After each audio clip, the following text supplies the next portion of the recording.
Michael Nagy here with Jiggy Jag TV and DiscoveringBands.com, and I'm here with Once Upon a Flatline. How you doing today? We're good. How you Always doing?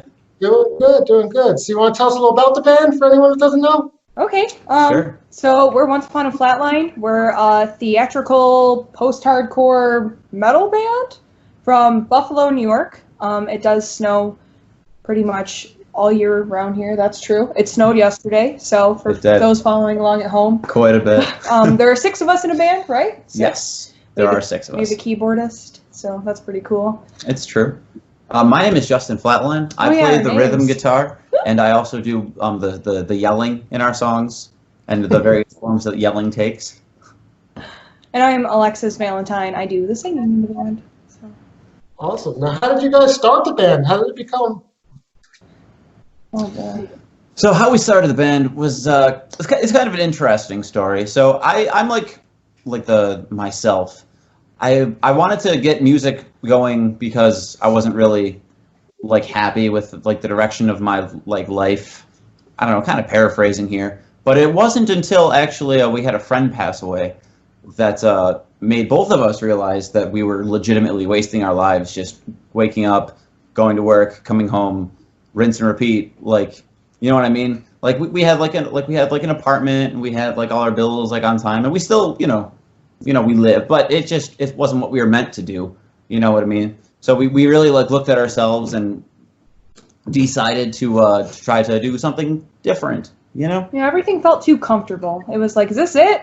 Is this all we were meant to do? Is pay bills and order Chinese food on special occasion? We want to give. We have so much to offer, and we ended up finding out that a lot of the people we knew, 6 total, also had a lot to offer. So basically, one by one, starting with our fabulous drummer Scrib, it was the 3 of us for about a year. We did not go public with a band until we had a full lineup, because it just, to me personally, I just didn't want to seem unprofessional. I didn't want to offer music and say we had big things coming without actually having a lineup and a dedicated lineup, because we firmly believe that bands don't fail, they break up. So the dedication of our members was really important to us. So one by one, we just approached them and we're like, hey, are you happy with what you're doing with your life? Because neither are we. So let's try it. Yeah.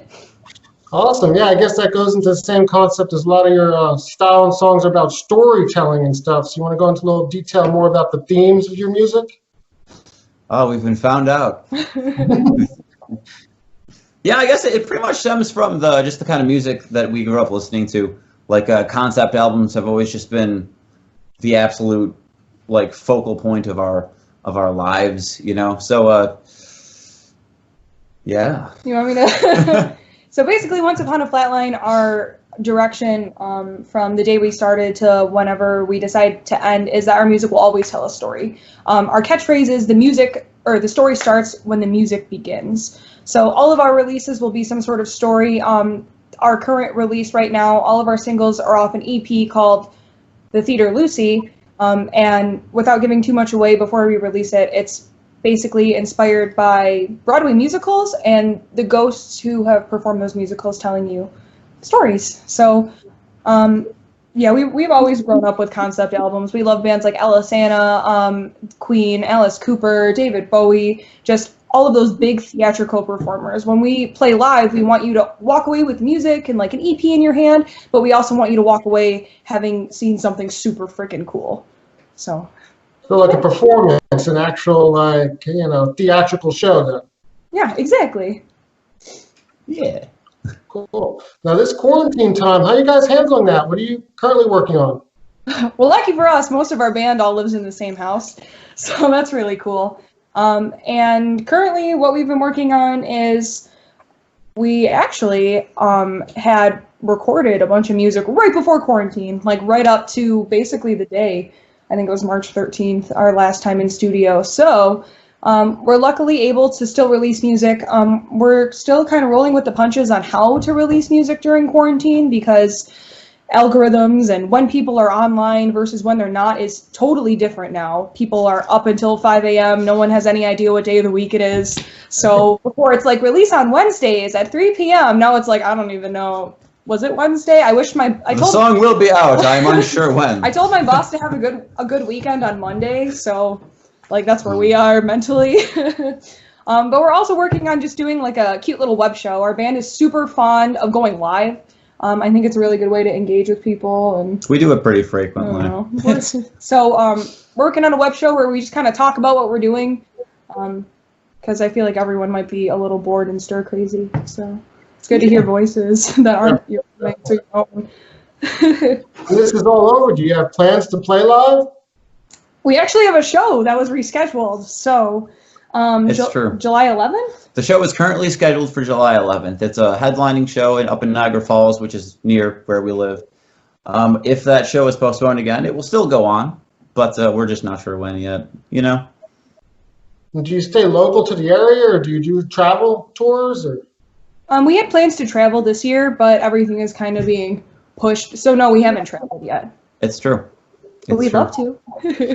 And where would you like to get the band maybe in the next few years? Where do you see the band? We actually have a quite extensive mental list. We definitely want to get to Jersey, New York City. There's lucky for us, we're like East Coast, small cities all the way up. We can go to Albany, Syracuse, Rochester, New York, New Jersey, probably Connecticut. We have friends in Michigan, so I'd like to get to Texas someday, but that's kind of a stretch. And then California, obviously. So we'll see. Sure. Play and see what happens, right? We're always planning ahead. We're always looking to the future, and so quarantine or not, Once Upon a Flatline will still be touring. Just I don't know. We don't know when. It's just a matter of when. Yes. I'm gonna keep it positive. Yeah. Now, if people want to find you online, look you up, how do they do that? Oh boy. We have. Lucky for us, there are no other bands with the name Once Upon a Flatline. We checked. So we have a website, onceuponaflatline.com. Spotify is Once Upon a Flatline. Instagram is @OnceUponAFlatline. Facebook is @OnceUponAFlatline. YouTube is youtube.com/OnceUponAFlatline. I think the only thing that's different is our Twitter. Didn't all fit. That's @UponAFlatline. It's true. There you go. And the title of the band, how did that come to be? Oh man. That's an excellent question. Well, what happened was this. We were kicking around names for the band. We had 2 or 3 that we were pretty solid, like pretty happy with. And then when it really came down, I'm not going to say what the original name of the band was because it might be used for other things. But when it finally came down to it, we decided to go with Once Upon a Flatline because all of the other names that we had picked out sounded too much like band names. Interesting. Yes. So in order to put forth the motif of the concepts that we'd be writing and are still writing and so forth, I figured why not start it with where everything ends, the flat line. Yeah, once upon a time, it goes into the whole storytelling vibe we get from it, so it fits pretty perfect for what you're doing. Yeah, I think it adds that nice darkness too, because every story, everybody's life is a story, and everybody's story unfortunately ends with a flat line. So, but that's usually where the storytelling begins, is where our motif is. We came up with the idea of being in a band, like Justin said, when one of our friends died, and we were all just kind of standing around telling stories that we forgot even happened, and that's something that that's really important to people. So you live through your memory and your stories. So. Yeah, and genre-wise, how do you categorize yourself? Because I know in the beginning you threw out a couple different genres and stuff, so how do you classify it? I don't know, honestly. So I think the current label that we're going to be because when the album is out soon, it's going to be gothic metal / theatrical post-hardcore. Okay. So it's kind of nonsense, but like our songs are kind of nonsense too. I don't know. Rock. It's a rock and roll album with yelling in it. Kind of like goth rock, hardcore. Yeah. Yeah. Just a little bit of It's like that meme with like the little sprinkle. It's like a little sprinkle of a bunch of different things. So I don't know. life imitates art, so we really are. We're also really passionate about making sure our influences are prevalent in our music. That's how you keep artists relevant and keep their music alive. So. Yeah. Awesome. Well, it was good talking with you and having you, and everyone look them up. Rock and roll. It was nice meeting you. Thanks so It's much, good Rachel. meeting you.